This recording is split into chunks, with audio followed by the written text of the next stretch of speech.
Ito na yung ating ginataang gulay na may kalabasa, ampalaya, sitaw at siling haba. Sinaluan din natin ng pork. Pinamantikaan ko yung mga taba. Yun din yung ating ginaka-mantika dyan.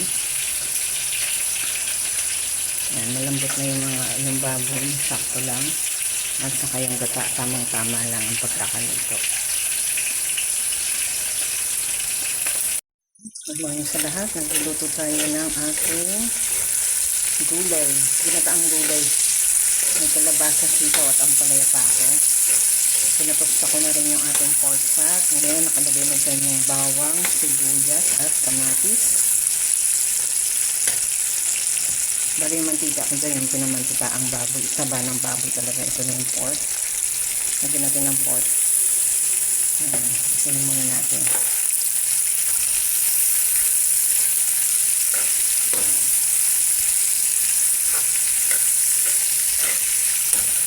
Para may partner na to, pritong bangus lang.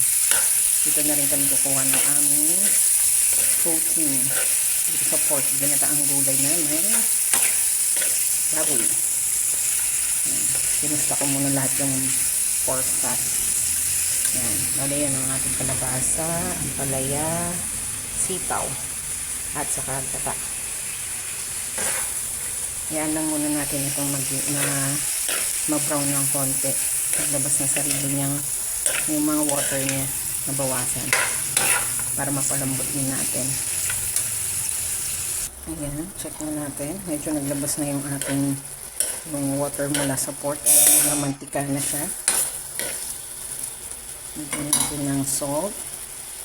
Ito lang, tingnan lang karaming salt. At pepper. Ayan. Tapos mix na natin dyan yung ating kalabasa.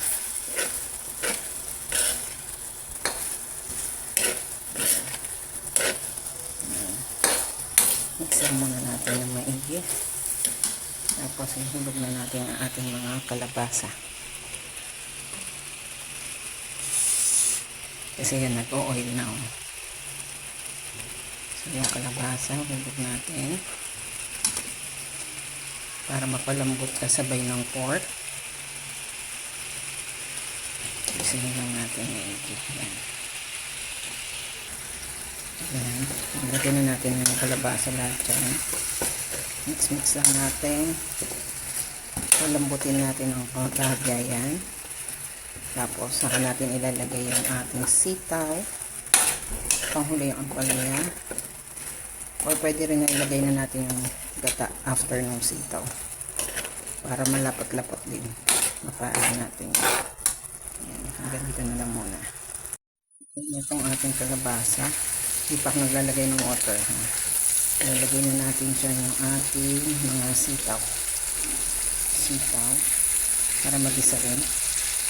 Ayan.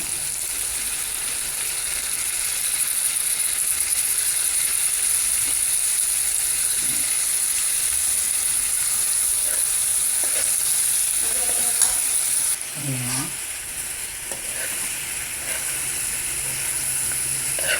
Lagyan na rin natin yung ampalaya saka yung sili bago tayo maglagay ng gata. Lagyan natin yung ampalaya natin. Ayan. Marami talaga itong gulay. Ayan. Diba? Masarap yung marami tayong gulay na nakakain. Yung siling haba. Ayan. Toppings na rin natin dyan. Ayan. Nilagay na natin yung ating dalawang gata. Ito. Ayan. Ayan. Malambot na yan. Ayan na natin haluin. Ayan yung itsura ng kulay ng gata. Plus the oil from the pork. Ayan.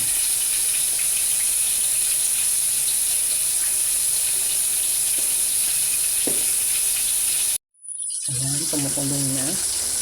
Pwede na natin haluin.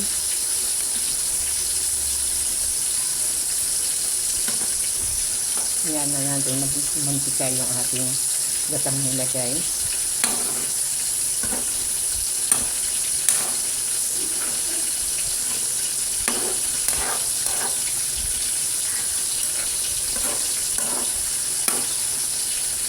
Tapos titikman na lang natin kung kulang, mukhang kulang sa alat, lalagyan lang natin ng konting asin.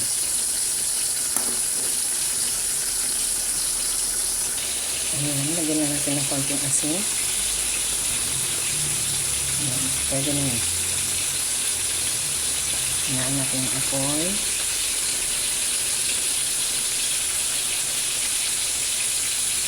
Ayan, konting asin lang mo. Ayan, ito yung ating ginataang gulay. Nahalo ay kalabasa, ampalaya, sitaw. Lahat may siling haba.